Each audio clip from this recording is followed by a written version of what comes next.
A to Z alphabets का ज्ञान, आजादी के वीरों के नाम। आज हम बात करेंगे अल्फाबेट यू पर, और यू से हैं ऊधम सिंह। दोस्तों, आज हम बात करेंगे एक ऐसे वीर की जिसने इंतकाम लेने के खातिर 20 साल तक योजना बनाई और हिंदुस्तान से इंग्लैंड पहुंचे, और जैसे उन्होंने सोचा था उसके मुताबिक ही उन्होंने सफलतापूर्वक उस कार्य को अंजाम दिया।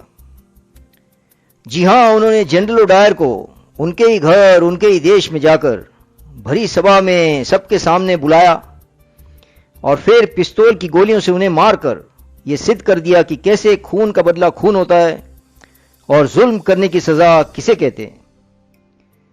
20 साल के ऊधम सिंह जलियांवाला बाग की उस सभा में उपस्थित थे जो नाजायज रौलत एक्ट के खिलाफ थी।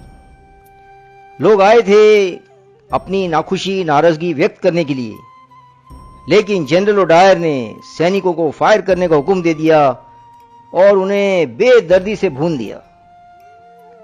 अगर कोई हिंदुस्तानी अंग्रेज ऑफिसर को मार दे तो हाहाकार मच जाती थी और हिंदुस्तानी को ढूंढकर फांसी लगा दी जाती थी।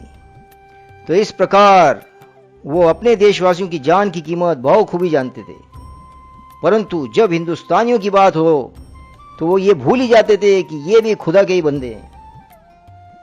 जलियांवाला बाग की आग को अपने अंदर लेकर ऊधम सिंह 20 साल तक तड़पे, लेकिन उनका लक्ष्य बिल्कुल साफ था उनके सामने।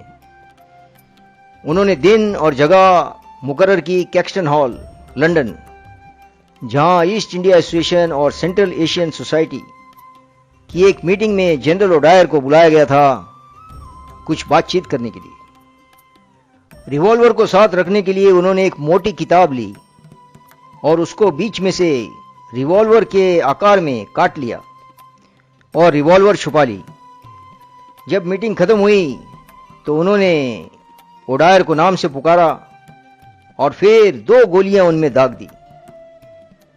जब उनसे पूछताछ की गई तो उन्होंने कहा कि ये जलियांवाला बाग का हिसाब चुकता किया है।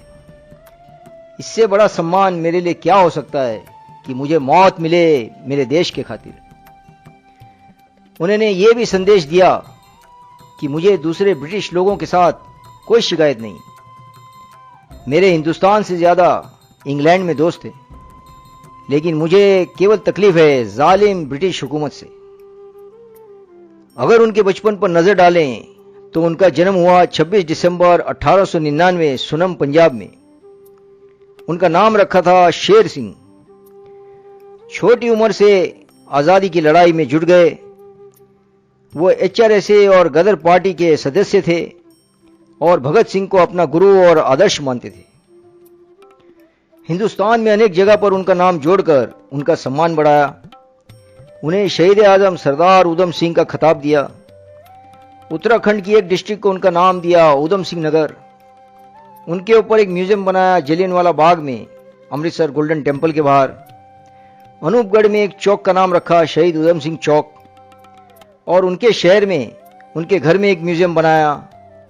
एक कॉलेज बनाया शहीद ऊधम सिंह आर्ट्स कॉलेज, और सुनम शहर का नाम सुनम ऊधम सिंह वाला शहर रख दिया। पंजाब और हरियाणा में 31 जुलाई उनकी मृत्यु के दिन सार्वजनिक छुट्टी होती है। उनके ऊपर हिंदी फिल्म जगत में कुछ फिल्म बनी है। 1977 में जलियांवाला बाग और शहीद ऊधम सिंह, उसके बाद साल 2000 में ऊधम सिंह, और साल 2021 में सरदार ऊधम सिंह। सो दोस्तों, ये थी संग्राम से भरी, दृढ़ता और लक्ष्य पर नजर रखती हुई शहीद ऊधम सिंह के रोंगटे खड़ी कर देने वाली जीवन की कहानी, अमर की जुबानी। अगले एपिसोड में हम बात करेंगे अल्फाबेट वी पर। तब तक के लिए आपसे आ गया, जय हिंद।